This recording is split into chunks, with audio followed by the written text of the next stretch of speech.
So what's the one thing that can seriously level up your career? I'll tell you what it is. It's confidence, right?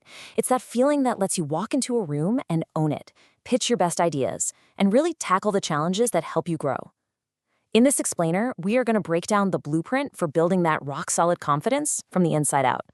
Let's kick things off with a pretty wild number, 93%. Now, this has nothing to do with your quarterly goals. What this number really represents is how people are sizing you up at work. And why? Because a massive 93% of all our communication is non-verbal. That's everything except the words you actually say.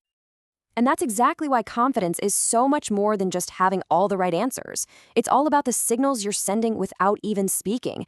We're talking about your tone, your posture, the energy you bring into a room. These things totally shape how people see you, long before you said a single word. Okay, so where do we even begin with all this? Well, we've got to start on the inside, because real, authentic confidence isn't something you can just fake or put on like a new shirt. It's something you have to build on a really strong internal foundation. So this first part of our blueprint, it's all about mastering that inner game. All right, let's be real for a minute. We all have that little voice in our heads, that inner critic, right? It's the one whispering, "Are you sure you can handle this?" Or, "What if you totally mess this up?" So what are those stories you're telling yourself that are holding you back? Figuring out what those self-limiting beliefs are is the absolute first step to tearing them down. And this is how you start to fight back. Just look at this comparison. That self-limiting belief, it's a total dead end. But when you flip the script and reframe it with a growth mindset, suddenly that scary challenge becomes a huge opportunity. You're not stuck anymore, you're actually building a new skill. That little mental shift, it changes everything. You know, this whole reframing idea is part of a bigger practice, positive self-talk. The way you talk to yourself in your own head truly matters.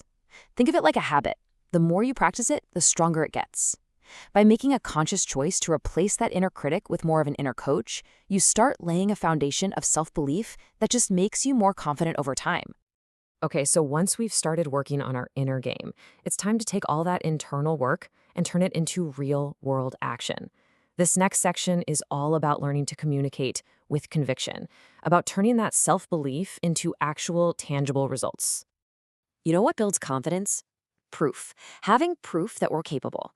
And honestly, there's no better proof than making progress. When you set clear goals and then break them down into smaller chunks, you create this amazing positive feedback loop. Every little step you finish, every milestone you hit, it's just one more piece of evidence that tells you, hey, I got this. Now, here's a confidence builder that might seem a little backwards at first. The power of saying no. Look, setting boundaries isn't about being difficult or unhelpful. It's about protecting your own time, your focus, and your energy. It sends a message loud and clear that you value your own work and time, and that is a massive sign of professional confidence. You know, a genuinely confident person is never afraid to learn and get better. And seeking out constructive feedback, that's a total power move. It shows everyone that you're serious about your growth. The trick is to stop seeing it as criticism and start seeing it as a tool. When you go out of your way to ask for it and really listen without getting defensive, you're signaling a level of self-assurance that is seriously impressive. Remember how we started this whole thing talking about nonverbal communication? Well, we're coming full circle. This last piece of the blueprint is all about mastering those unspoken cues that just scream self-assurance and command respect.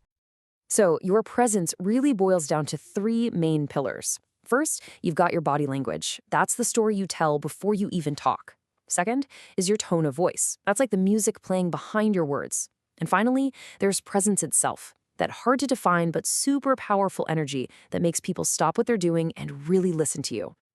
And if you think those pillars don't really matter, get this. A study from Princeton found that people make up their minds about you in less than a single second. And they do it based almost entirely on your body language. That's how fast this stuff works. You're communicating way before you even open your mouth. So let's get practical. The first key is so simple. Posture. Just standing or sitting up a little straighter with your shoulders back, it instantly makes you look and feel more confident and in control. It's such a small tweak, but it makes a huge, huge difference. All right, next up, eye contact. Making direct, but, comfortable eye contact is so important. It builds trust, it shows that you're actually listening, and it tells the other person that you're engaged and sure of yourself. And finally, we have gestures. Using open, purposeful hand gestures can make you seem way more approachable and passionate about what you're saying. It's so much better than just standing there looking stiff, or worse, with your arms crossed, which kind of closes you off. So why is this so incredibly critical? Well, this chart says it all. The words you use, they're only about 7% of how your message lands.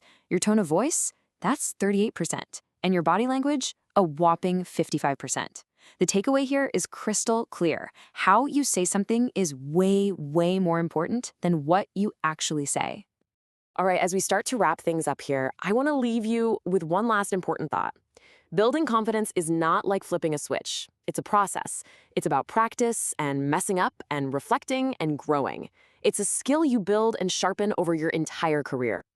This quote really just says it all, doesn't it? You have to embrace the journey, be patient with yourself, and make sure you celebrate those small wins along the way, because every single one of those little steps forward is part of your growth. And here's the coolest part. As you build up your own confidence, you're not just going to be changing your own career path. You'll actually start inspiring the people around you. You'll contribute to a better, more empowered team. Your growth creates this amazing ripple effect. So, my last question for you is this. After everything we've talked about today, what is the very first small step you're going to take this week to start your own confidence journey? Because that one little step, that's how all real change begins. Thanks for tuning in.